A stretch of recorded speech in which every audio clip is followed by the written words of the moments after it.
Mamaduna amuk makha taraklammi. Imagi ibema heloi atombi hairiba lairembi taret subi atombi asidi onthokna phajai. Makhoi taret ki manungda taret subi atombi asinasu khet maheli. Adugane kharasu matik mathauna leina sathiba laini hainaribanido. Machanupi atombina amuk hairaklammi. Phare ima adudi aisu aikhoi taret ki atombini. Ngasidagi heloi atombigi saktam lauduna aisu heloi olage. Mama oibi aduna pakhatchana makha taraklammi. Kari wanuni ibema nangna nganglibadubo heloi hariba asidi laini. Haihai ko ibema mina ne lai saba yaba natte. Mamagi wadu taraga machanupina makha taraklammi. Ima heloi atombi se naha pakhang oiba singbu phaduna pukhisu yamna hainai. Aigi ichem tarukti hainaduna luhongkhiba ngaktani. Aduna aidi heloi atombi olabanina aigi nupa oibasi aigi apamba phaba tare.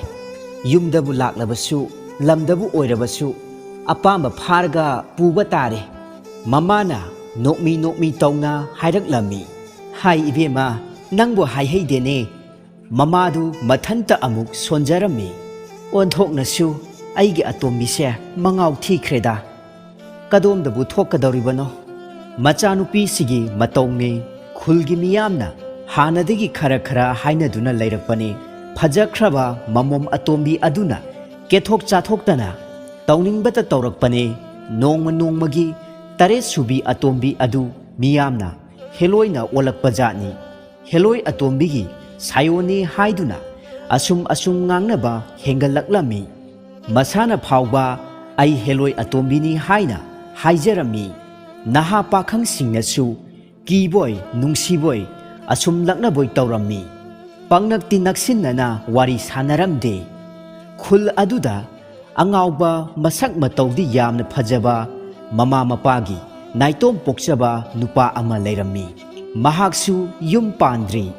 Mahak asi ka hena ngawbusu natte. Karigumba wakhal amadagi sab yungna khankhiba aduna choirol parol londuna wari watai sanabagi maongda matomta wa ngang bajatni. Mama mapana asum akhang ahai tanarakpada nongmadi yamna khang hairaba maiba amabu yenghalle. Maiba aduna hairaklammi. Mama ibema ibungo asina asumna ngawdringai mahakna